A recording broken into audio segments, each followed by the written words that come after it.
Hand wash చేసుకున్నా చెప్పండి, నిజంగా చెప్పాలి. ఎంతమంది చేతులు కడుగుతున్నారు? ప్రాపర్ హ్యాండ్ వాషింగ్ చేయడంలో కూడా మనకు ఉందన్నమాట. ఇలా అనుకొని తినడం వల్ల కూడా మన క్రిములు అనేవి మన కడుపులోకి పోయి వ్యాధులన్నీ వస్తాయన్నమాట. జలుబు, దగ్గు, జలుబు ఒకరి నుంచి ఒకరికి ఈజీగా వ్యాపిస్తాయి అన్నమాట. కాబట్టి మనం ఏం చేయాలంటే అన్నం తినేసి హ్యాండ్ వాష్ చేసుకోవాలన్నమాట. మెయిన్గా యూనివర్సల్ హ్యాండ్ వాష్ టెక్నిక్స్ వచ్చేసి 6 స్టెప్స్ ఉంటాయన్నమాట.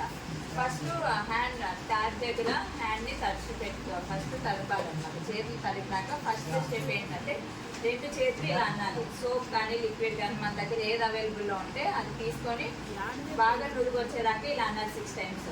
తర్వాత చేతులు తిప్పినాక బ్యాక్ సైడ్ కూడా ఇటు సైడ్ 6 టైమ్స్ అనాలి, ఇటు పక్క 6 టైమ్స్ అనాలి. ఇది సెకండ్ స్టెప్. థర్డ్ స్టెప్ వచ్చేసి ఫింగర్ లాక్, అంటే బోత్ హ్యాండ్స్ని ఫింగర్స్ని ఇలా లాక్ చేసి ఇలా అన్నమాట. మొత్తం ఇక్కడ ఉన్న డస్ట్ పార్టికల్స్ కూడా ఏమైనా ఉంటే పోతాయి అన్నమాట.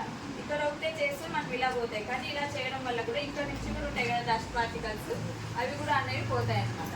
నెక్స్ట్ 4th స్టెప్ వచ్చేసి ఇలా అన్నమాట. ఫింగర్స్ అన్నీ కూడా నెయిల్స్లో కూడా ఉంటుంది కదా డస్ట్, ఆ డస్ట్ పార్టికల్స్ లోపలికి పోవడం వల్ల కూడా మనకి స్టొమక్లో పురుగులు అనేవి ఏర్పడతాయి. అవి ఏమంటే ములి పురుగులా తయారవుతాయి అనమాట. చిన్నగానే ఉంటాయి, అవి లోపలికి పోయినాక పెద్దగా ఎదిగి మనకి బ్లడ్ సర్క్యులేషన్లో పోతాయి. కొంతమంది తిన్నా కూడా చాలా నీరసంగా ఉంటారు, సన్నగానే ఉంటారు, వెయిట్ గెయిన్ అవ్వదు. ఎందుకంటే రీజన్ ఈ నులి పురుగులు అనేవి మన కడుపులో పోయి ఫామ్ అయ్యి అవి బ్లడ్ సర్క్యులేషన్కి వెళ్ళి లివర్కి వెళ్ళి తర్వాత బ్రెయిన్కి వెళ్తాయి అనమాట.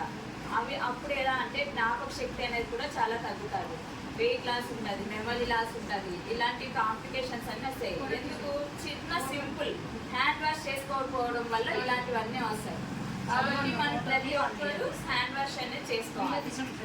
5th స్టెప్ నాన్న ఇది థంబ్ని కూడా రబ్ చేయాలన్నమాట. ఎలా అంటే సర్క్యులర్ మోషన్లోనే చేయాలి, అప్పుడే మనకున్న క్రిములన్నీ పెరిగిపోతాయి.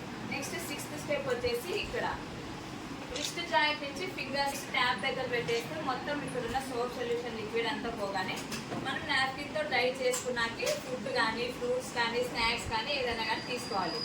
ఇలాంటివి చేయడం వల్ల కొన్ని చిన్న సింపుల్ టెక్నిక్స్ వాడడం వల్ల మనకి చాలా జబ్బులు సింపుల్గా వచ్చేటివన్నీ నయం చేసుకోగలుగుతాం.